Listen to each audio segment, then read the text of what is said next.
Good afternoon, everybody. Hi. Thank you for coming along to listen to my talk. And as Alma said, I look after the kind of futures or horizon scanning function for the CIPD. And the reason we have something like this is really just to provide a context to some of the things that we ask our students to do in our curriculum. So I'm just going to do a very quick whistle-stop tour of some of the things that I do, and I'll be here for a little bit in the afternoon, so I'm more than happy to engage and chat and field your questions. Who hasn't heard of the CIPD? Okay, I'm going to skip this bit then. Okay, it's one of those things that, because I have very, very mixed audiences, part of our brand department will insist that I do something about the CIPD. But I'm going to focus really on the kind of knowledge capital strategy for the CIPD. If you look at these bubbles, you will notice that on the top one it says insight into the changing context. And that provides the framework in which the whole institute begins to think about some of our new investments in qualifications, training, CPD, and so on. So my job is really just to signal some of these changes on the future of work, and then allow the institute to ruminate and decide whether or not they believe me. Then, supporting me, there are other colleagues looking at the science of human and organizational behavior. And when I joined the CIPD, I joined as a senior researcher looking at OD and organizational culture. And my background is in psychology. Right now, a lot of my work is centered on futures, but a lot of it is also looking at the development of the metrics in human capital, in measuring human capital. And that work I do with ISO and the British Standards Institution. If you are not aware already, there is an international consortia of countries, about 30 of them, looking at standardizing some of the things in HR practice. So there is now an international standard on HR vocabulary, for instance, and that is a precursor to standardizing some of the metrics that you will use.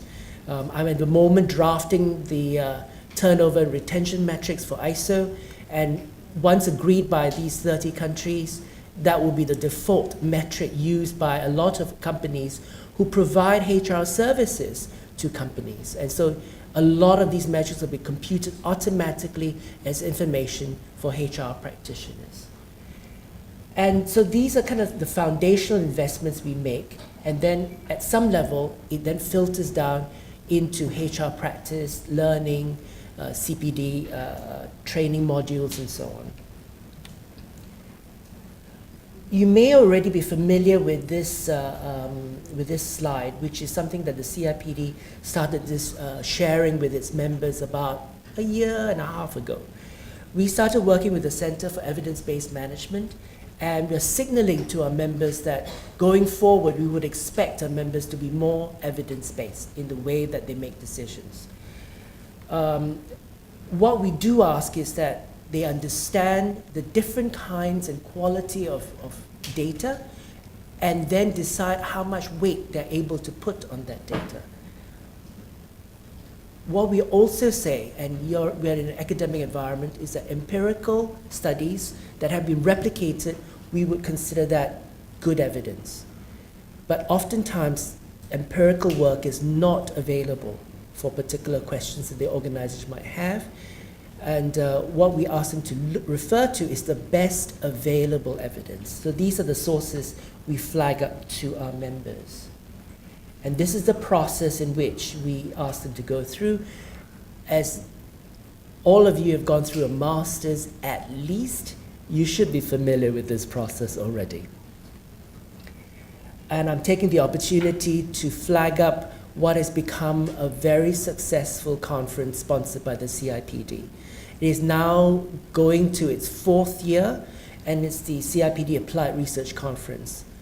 What we do there is we invite academics to submit papers as they would with any conference. There is a scientific committee that decides on the quality of the submissions and then select the papers that will be presented at this conference. What is different is that at this conference, we also invite senior HR practitioners to be party to this knowledge exchange experience. So they will have an opportunity to learn from you what you're working on and the context in which your scholarship is based. At the same time, they will be asking questions about the utility of your research. And this two-way process, I think, will be helpful to mature the profession in the use of evidence. So this year, it's going to be on the 6th of December at Nottingham Business School. And I would urge those of you who are research active to submit papers. The invitation is out. I think it's open until the end of the month. And we look forward to welcoming as many of you to that conference as possible. And I think it's only, like an academic conference, I think it's like £70 or something to attend. Now I'm going to play a little game with you. Okay, how many of you think that the average job tenure in the last 10 years has gone up?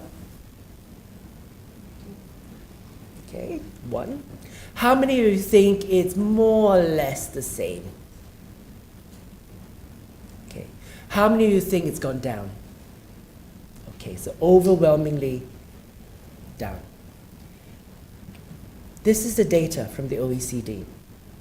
Okay, it hasn't really gone up much, but you can see the trend. Apart from Finland, and the only reason I have Finland there is because I'm giving a lecture in Finland in a month's time. But if you look at the OECD averages, based on collected national statistics, job tenure has gone up slightly. The reason I'm using this is because when we make decisions, we base them on a whole set of assumptions. We make decisions using a set of heuristics. And these assumptions shape our reality. And it is on that reality that we make quite important decisions. So I just wanted to flag up the danger of making assumptions and the value of doing your homework and looking at the evidence. The other thing about my work in futures is I'm sure you're familiar with temporal myopia. Yes? The fact that we overweight the present and underweight the future. Now, what do I mean? Now, how many of you have ever tried going on a diet? Don't be shy. Now, if I were to come up to you and I say, I'm inviting you for a tasting menu at a 2 Michelin star restaurant, or we could go and have this really healthy, vegan, fat-free dinner.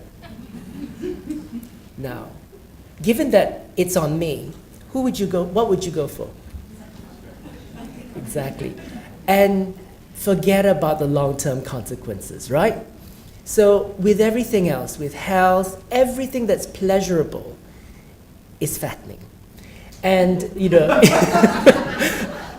and that's, and we just postpone it because we underweight the future. Everything, all the nice things like ice cream, we just have it, this gelato over the summer, and then we pay for it much later in the winter. So this is true of everything we do. Because the human mind can only hold this amount of time and conceptualize it as real time. I did a piece of work in Devon on a few years ago on family-owned companies. And my hypothesis was that if the founder of this company or the owner of this company wanted to hand this business as a going concern to the next generation and was already preparing their children to take over the business, that they would have a much longer time horizon for their businesses. I thought that made sense. But when I actually tested it, it was no longer than any corporate environment. It was about 8 to 10 months. And that was as much time as they could hold in terms of planning. How many of you have encountered this in your workplace? Don't come to me unless you have options for me to look over. It happens to me a lot. And I work in futures, which of course means that I have to push back quite a lot as well. And solutioneering really means that the organization often isn't very clear about what the issues are. It just wants something done. So it's an activity directive.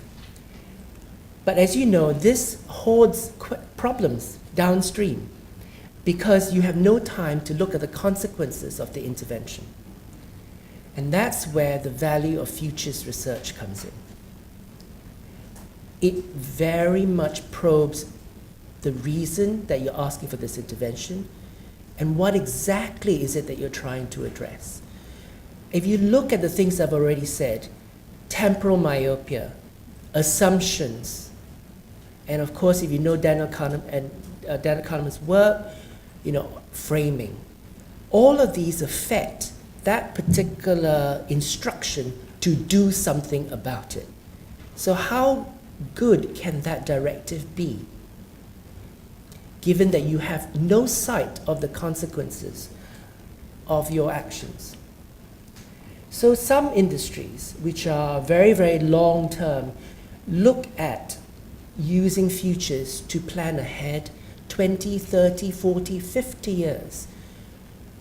Sometimes it's because the investments that they make have a very long payback period. So if you think of the oil industry, if I were to put a refinery in Lagos, my payback is maybe 20 years.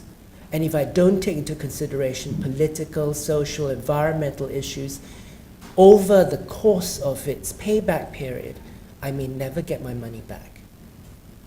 So when they do futures, they're looking not only at the technology behind their investment and the capital cost, they are looking at availability of labor, technical skills, environmental standards going up. They're looking at climate change. They're looking at the security of shipping pipelines. They're looking at the kinds of terrorism that they might face, the kinds of political risk they may have, not just in Nigeria, but in the region.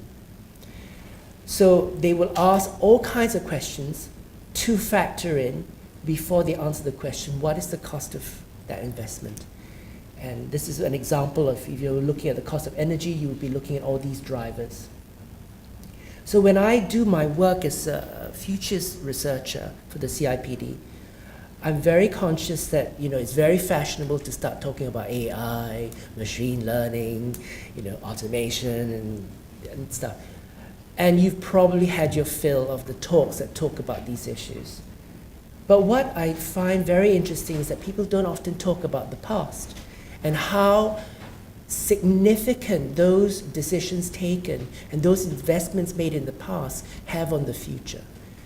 And I use the analogy of the kind of the railway gauge. You know that Britain doesn't have the standard railway gauge, right? The rest of Europe uses the meter gauge. The reason we don't have this is because long, long ago it was decided that the superior, wider gauge was too expensive for this country, and that really the people did not deserve this expensive investment. We went for the narrower gauge. And that, of course, alters decisions going forward. And so every train we buy has to be built to that specification. We cannot buy a standard gauge train. Many, many decisions, many of the things that we set as infrastructure in the past affect the future. So that's one of the reasons I'm very active in the ISO space, because that sets very, very hard infrastructure for the debates going forward. It may be technology of the past, but it will hang around for a long, long time. Then I look at the kind of social drivers in the present, social political drivers in the present, and then I extrapolate it with some of the thinking that other people are doing about drivers shaping the future. These are some of the different kinds of futures that I discuss with when I work with boards or with C-suite clients. If they are And the question I usually ask them is, what is your pain threshold for change? If your threshold is not especially high, or I sense that you just want an answer, then I'll give you the little blue bubble that says probable, using trend data. And so that is more predictive, it's more linear, it's not subject to disruption. If, like Shell or other oil companies, you are more interested in making sure that you're preparing yourself for things that might affect you from the side when you're not paying attention, then you probably will look at plausible or possible futures. With each widening of the circle, you find that there's a resource cost, there's a discipline involved in your planning process, and that the people working on strategy always have a longer time frame. They don't look at 3 years or 5 years, they look at 10, 15 years ahead at the minimum. So countries like Singapore use futures for national planning purposes, and they do 50-year futures. So I remember when I was at school in Singapore, they had a consultation on transport. And within that master plan, they already had all the terminals for Changi Airport that will be built until the year 2050. So there would be a 5-terminal airport before they will begin to review it. But they review their plans every 5 years. There are many, as you are researchers, I'll share with you some of the different methods used in futures. There are some 20 over approaches that we take. So if you're only looking at predictive work, you look at trends to forecast some things. And when you look at some experts saying, we believe that in the year 2025 this will happen, most of them are extrapolating trends. And when they talk about population and things that disrupt population growth, that's also using trend data.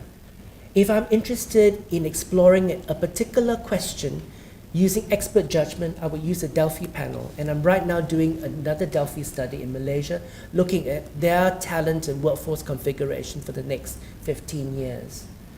Scenarios, that's the strategy, that's the approach that was fine-tuned by Shell when they did their 2x2s.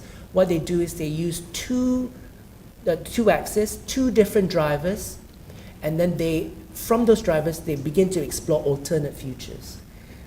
The reason that they do that is because they're not using futures to predict the future.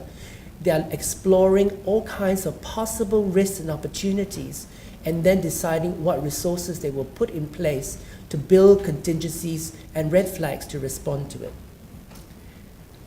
And then if you're a government and you want to set a particular goal to say Britain is going to be a great biotech power by the year 2030 or something, then what you do is you set a vision and then you backcast. What are the steps involved to build towards that vision? You'll never really get there because other things will move, won't hold constant. But what you do is you will get some way towards that vision. And that's another technique that's used by futurists. This is a very broad survey of what we might call wicked problems that was highlighted by the Millennium Project. The Millennium Project was funded by the UN, and what they do is every 2 or 3 years they will bring together global experts across the world in completely different disciplines to begin flagging up some of the risks they see to the planet. So this is at a planetary level. And you will see, for example, that health issues are big, and this is the NHS's 70th anniversary. I just did a talk with them. While the Temporal review is looking at the technology side of how that will change healthcare delivery, there are also huge issues with their model at the moment, because when they say they need 6,000 GPs to fulfill gaps, there is no way that you can fill those vacancies, even if you did a global hunt. And you would not have the money to fulfill those requirements. They estimate that between now and 2030, some 50 billion pounds, additional 50 billion pounds, will have to be invested in the NHS to stay still. The political reality is they're not going to get the 50 billion pounds. And what's very interesting that when they commissioned the study from the Institute of Fiscal Studies, doing this model using trend data, the commissioners at the NHS thought that this would bring political pressure to fund the NHS, and that they would get some 30 billion or something.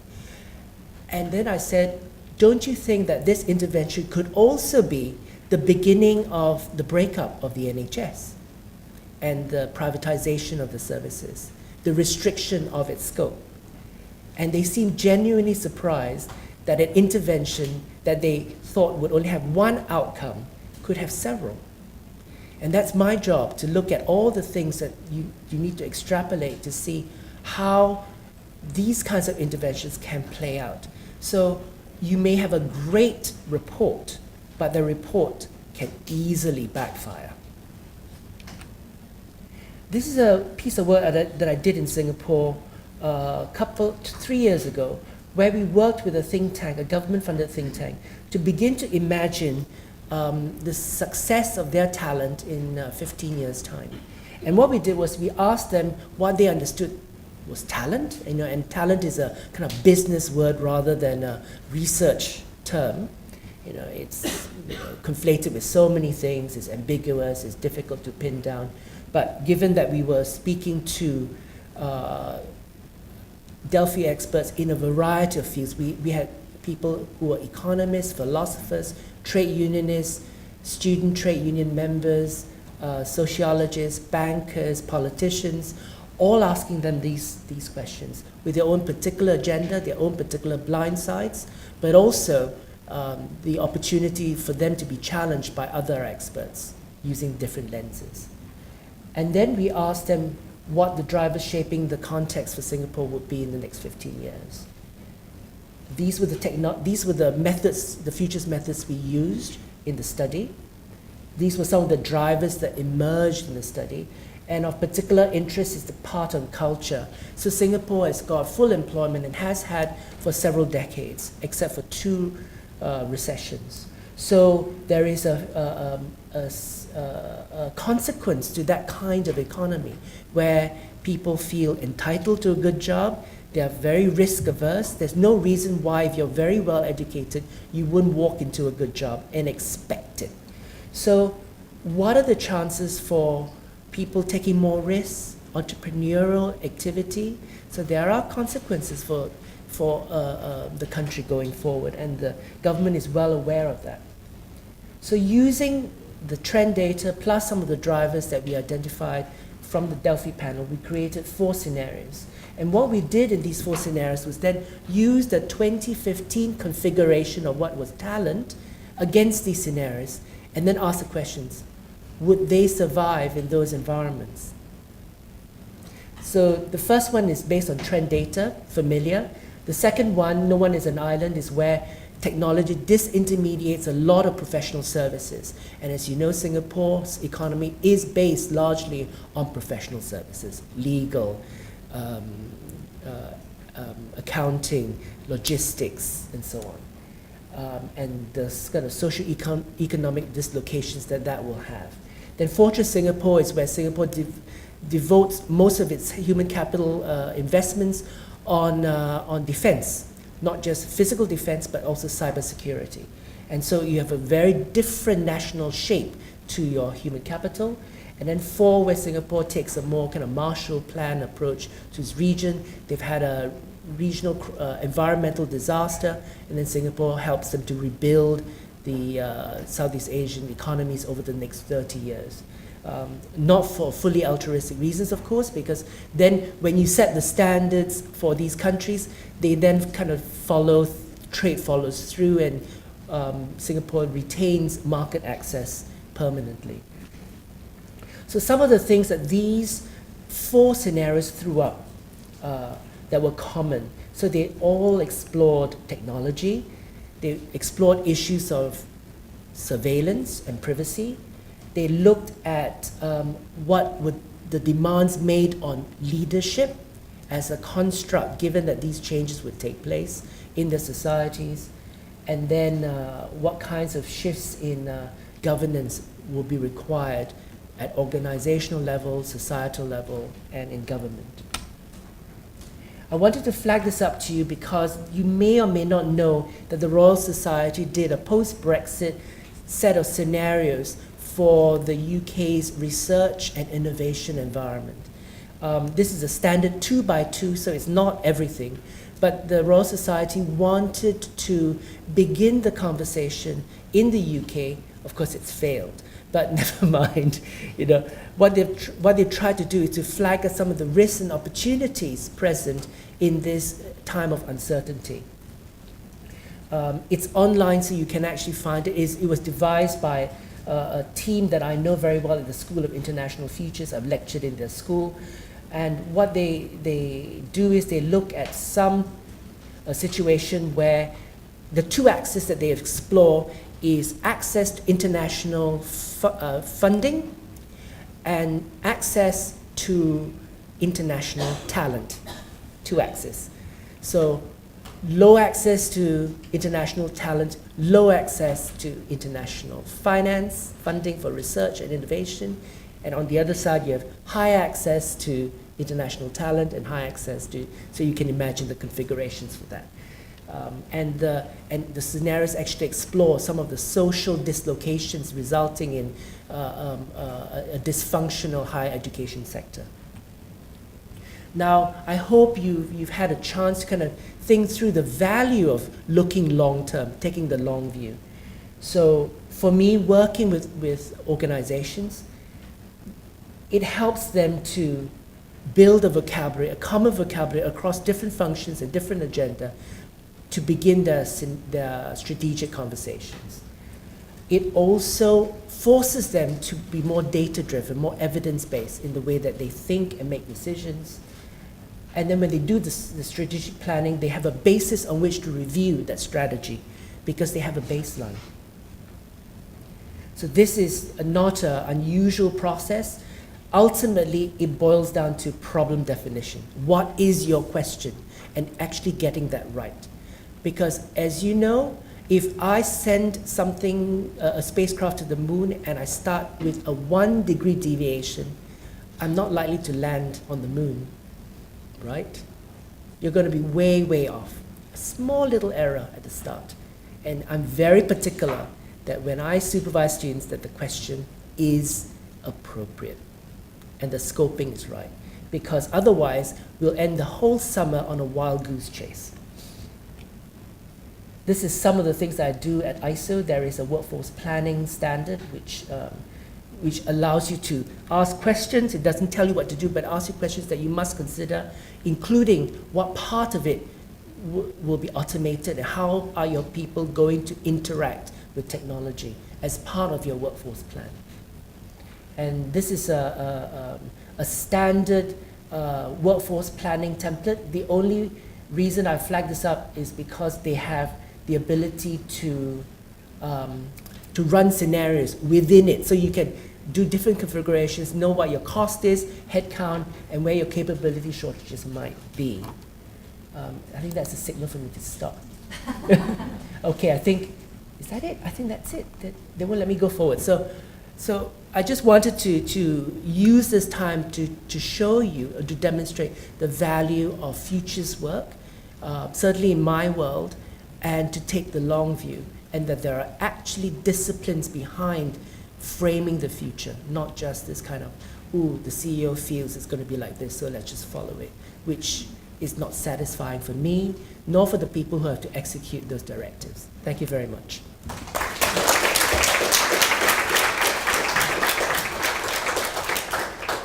Thank you very much, Wilson. So we have got time for some questions. So I've got one that came through from the audience to you. So given your slides on strategy and the choice of strategy, what is the CIPD doing to educate the leaders of tomorrow of the consequences of any decisions that they might make. So what is the CIPD doing in this space? I think what we are doing is investing in these kinds of reports, this kind of research, and to demonstrate that it isn't just a collection of blogs online. We actually do the work and curate some of the sources from OECD and so on, and then share them out in presentations like this. The difficulty is that CEOs and decision makers do not feel they need this input. They do not know about decision making. They're very poor on evidence, on weighting evidence and understanding data, but they will be the last to admit it. So they're actually very, very bad at decision making, actually, evidence-based decision making.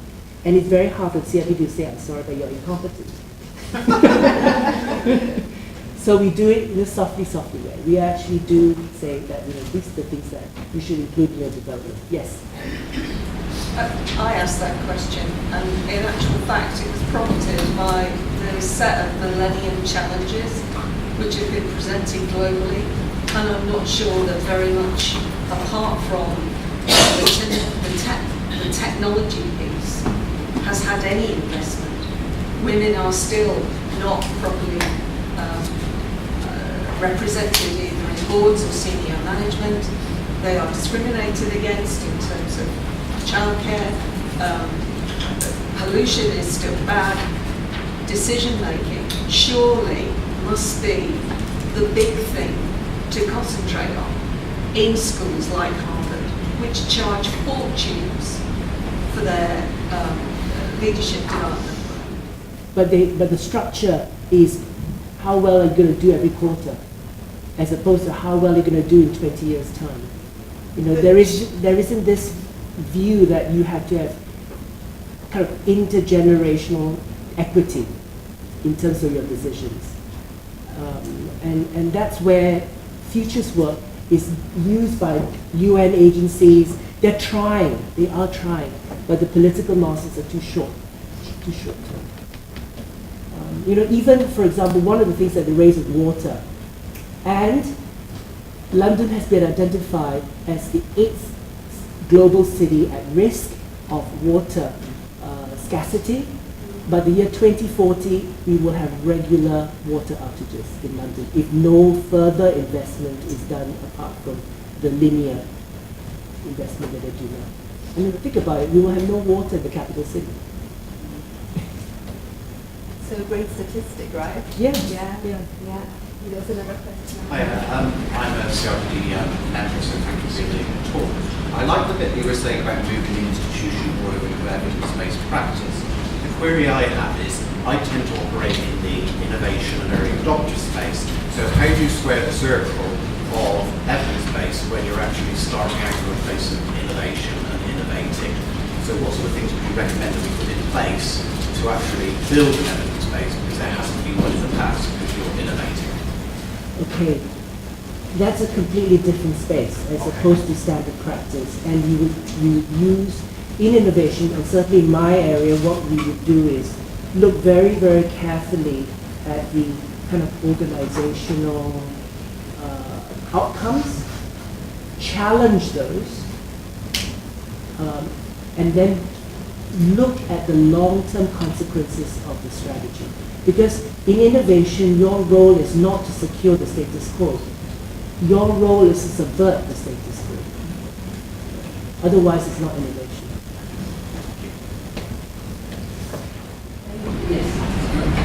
Hi, thanks very much for talking. What evidence is there that globally there are different leadership approaches or leadership models placing different values on evidence, and also the evidence that different value has a positive outcome? Okay, so you're different cultures may have different implicit leadership models, so are there some value about evidence base, and is there any evidence that valuing that evidence base has any value? Okay. Let me think about that thing, because you're suggesting that evidence, that there is an assumption on my part that being more evidence-based is is better than the current status quo, and that there may be certain cultures that are more attuned to being more methodical.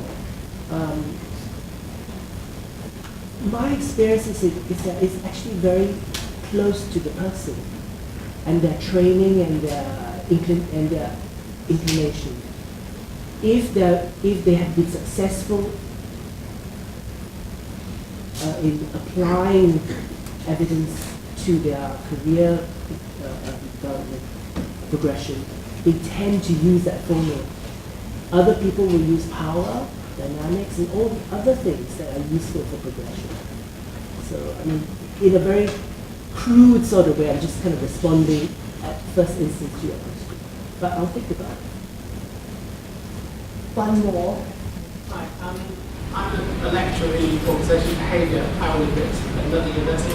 I'm interested to what you said. I remember 20 years at an MBA watching slides about strategic planning, and I remember the lecturer saying, making the plan isn't the difficult thing, getting it to actually happen is the difficult thing. And I wondered if you, and I've seen lots in my career, lots of strategic implementation failure. Do you have a comment? Obviously what you're saying is very much about an ideal. Do you have any comment about implementing such ideal scenario planning? I think it depends on how hot the platform is, because there are two kinds of organizations that I work with. One where there has been a crisis and really they don't know what to do next. And that gives an opportunity to say, okay, let's look at this afresh. Right? It's nobody's fault. We're here, we're where we are now. Let's begin to look at what it takes to get this business going. The other one is where the organization is very, very invested in whatever they're planning to do, and they have a long-term gestation period. So there are companies who do futures work very well for a season and then they fail, right? Because they've lost the discipline of looking at the baseline, the data. I would say that this is a very disciplined approach to strategic planning, because you have to maintain and update the data. But when you deviate from what you hope to achieve, you know it. Whilst most strategic plans fall by the wayside because some new fad comes in the way. Some new shiny thing comes back with the CEO's magpie trip to Iran, and then that moves. And that's the kind of discipline that this demands, and it requires resource investment. So, if you're serious about it, you would actually build it. And in the civil service, there is a head, I'm a member of the head of the Horizon Scanning Network. So in different departments, they have futurists working. And they have enormous difficulty getting heard. And sat down, the chief secretary is their sponsor. So he's insisting with the crisis in Brexit that the civil service should be prepared, better prepared for some of the pitfalls heading on, because they were instructed not to plan for Brexit. Thank you. How's that? Thank you so much.